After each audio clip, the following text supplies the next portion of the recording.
मनुष्य के साथ अक्सर ऐसा होता है कि हम काम कुछ कर रहे होते हैं और ध्यान कहीं और होता है। यह इसलिए होता है कि मन में किसी न किसी तरह के विचार हमेशा चलते रहते हैं। मन कभी शांत नहीं रहता है। मन की शांति किसी भी मनुष्य के लिए एक अनमोल धन है। इसके बिना जीवन में सब व्यर्थ है। अगर आपके मन में शांति नहीं होगी तो आप इस दुनिया की किसी भी वस्तु से प्रसन्न और आनंदित नहीं हो सकते। भले ही आपके पास कितना भी धन, संपदा, मान, सम्मान क्यों ना हो। धन से बहुत कुछ खरीदा जा सकता है, लेकिन संतोष और मन की शांति को धन से नहीं खरीदा जा सकता। शांति का कोई मार्ग नहीं है, बल्कि शांति स्वयं ही एक मार्ग है। एक बार एक युवक एक संत के पास जाकर कहता है कि मेरे जीवन में बहुत अशांति है, कृपया मार्गदर्शन करें जिससे मैं इस अशांत चित्त को शांत कर सकूं। संत ने युवक से अशांति का कारण पूछा तो युवक ने बताया कि अत्यधिक विचारों के कारण मेरे अंदर कई प्रकार के विचार आते हैं, जिससे मेरा मन अशांत रहता है। संत ने युवक से कहा, ऊपर आकाश की ओर देखो, क्या तुम्हें सूर्य दिख रहा है? युवक ऊपर देखता है और कहता है कि धूप दिख रही है। संत ने फिर पूछा कि यदि तुम निरंतर धूप में खड़े रहोगे तब क्या होगा? तो युवक ने जवाब दिया कि मुझे अत्यधिक गर्मी लगेगी, बेचैनी होगी। संत ने कहा, यदि धूप में खड़े होने से तुम्हें गर्मी लगती है तो इसमें दोष किसका है? सूर्य के ताप का या तुम्हारा? युवक को कोई उत्तर नहीं सूझता है। तो संत कहते हैं, सूर्य का काम है ताप देना और ताप का काम है गर्मी लगना।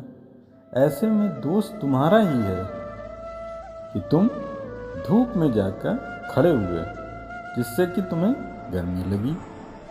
तुम्हें अगर शीतलता चाहिए तो तुम्हें छांव में रहना होगा।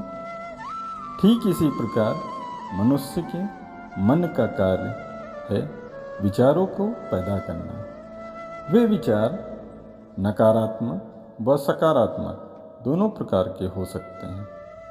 यदि मनुष्य को मानसिक शांति, मानसिक शीतलता चाहिए तो नकारात्मक विचारों पर न ध्यान देते हुए सकारात्मक विचारों को अपनाते हुए जीवन में आगे बढ़ना चाहिए।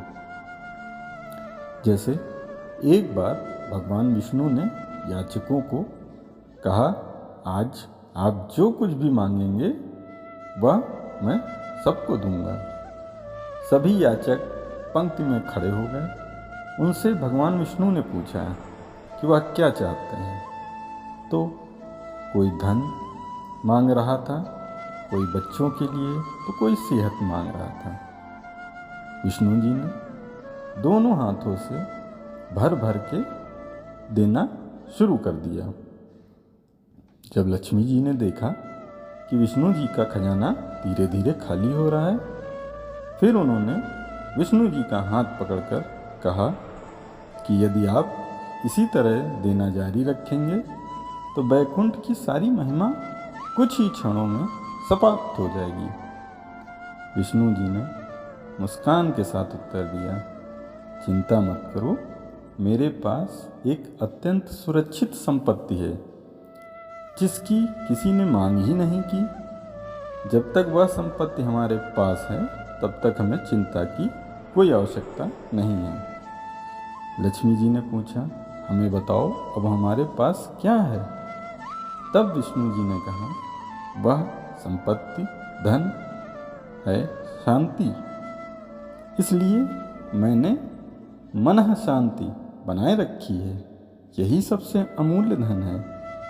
अर्थात यह हमें दर्शाता है कि मनुष्य को धन की लालसा, शोहरत की होड़ ने हमें कैसे अशांत कर दिया है। इन सब को पाने की चाहत में हमने कैसे शांति को खो दिया है। जिस प्रकार भौतिक शरीर के लिए सांस लेना जरूरी है, वैसे ही मन की शांति की अनुभूति करना अति आवश्यक है। आंतरिक शांति के बिना हम कठपुतली की तरह सामाजिक परिस्थितियों के तारों से इधर उधर खींचते रहते हैं। दुनिया में मन को शांत करने का सबसे अच्छा उदाहरण माना गया है कि मन को विचार रहित कर दो। जो भी विचार आपको परेशान कर रहा है, उस संबंध में आप अपनी चिंता को छोड़कर वह कार्य करने लगो जो आपको बहुत पसंद है, और अपने पसंदीदा कार्य में खो जाओ, उसका आनंद लो। अपनी अनियंत्रित इच्छाओं को नियंत्रित कर